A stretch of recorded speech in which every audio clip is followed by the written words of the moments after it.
Meron po tayo dito dalawang klaseng water pump dispenser. Ito ay ang 2988 at 29799.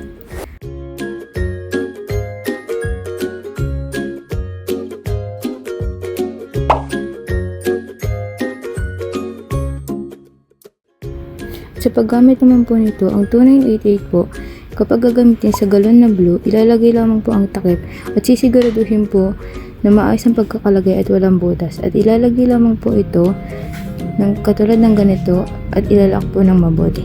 At pagkatapos po, pwede na po siyang mag-pump ng tubig.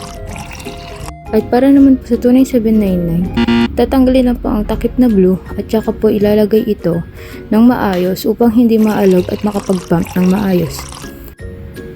Ang 2988 po ay hindi maaaring gamitin sa mga 6 liters bottles katulad ng ganito. Ngunit ang 2979 ay pwede po. Pabawasan mo lang po siya at ilalagay lang po ng katulad ng ganito at makakapump ka na rin po ng tubig. Ang 2988 po ay marirecommend po namin sa mga blue gallons gaya ng ganito. Dahil kahit kaunti na po ang tubig nito ay mapupump niya pa rin po ng maayos ang tubig. Samantalang ang 2979 naman po ay marirecommend po namin siya sa mga 6 liters gallons.